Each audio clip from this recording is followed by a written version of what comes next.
Dikala umat Islam di Malaysia sibuk berhari raya, gempa video tular di media sosial yang mendakwa seorang ulama tersohor negara sedang asyik berhibur di kelab malam. Rakaman video itu membuat warganet semakin hilang kepercayaan dengan institusi agama Islam di Malaysia kerana golongan tersebutlah yang menentukan hukum fatwa namun berperangai sebaliknya. Inilah orang yang bertanggungjawab membela kesucian agama Islam di negara kita, patutkah kita berdiam diri? Macam tidak percaya pula jawatan VS perangai. Tak dapat bayang masa depan Islam jika watak seperti ini jadi penasihat agama, antara komen yang mengecam tindakan ulama itu.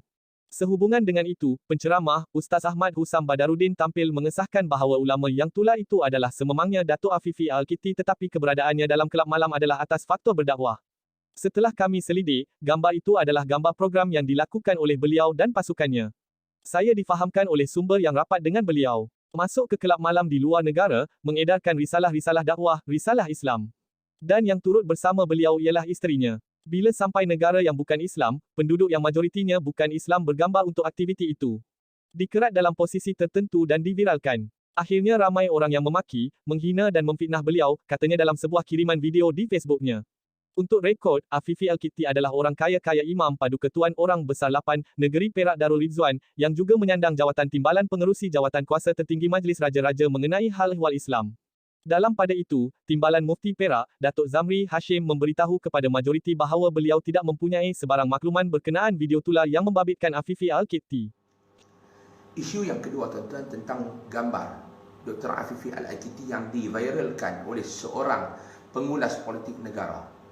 Video dia duduk dalam kelab malam, di tepi dia ada beberapa orang perempuan yang berpakaian seksi.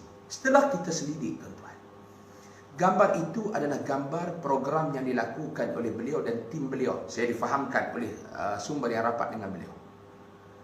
Masuk ke kelab malam di luar negara, mengedarkan risalah-risalah dakwah, risalah Islam. Dan turut bersama dengan beliau difahamkan adalah isteri beliau. Bila sampai negara yang bukan Islam, penduduknya bukan Islam majoriti, bergambar untuk aktiviti itu. Bergambar sekadar aktiviti itu tuan-tuan. Dikerat dalam posisi yang tertentu, diviralkan. Akhirnya ramai orang yang memaki beliau, menghina dan memfitnah beliau.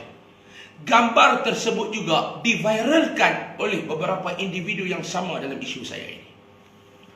Tuan-tuan, saya minta kita keluar dari Ramadan ini tuan-tuan. Kita lawan hawa nafsu, kita lawan godaan syaitan. Apakah kita keluar dari Ramadan, kita menjadikan fitnah dan godaan syaitan sebagai rakan rapat kita.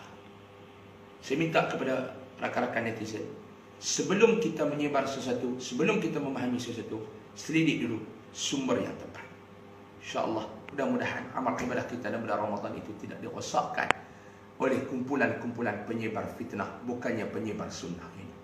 Assalamualaikum warahmatullahi wabarakatuh.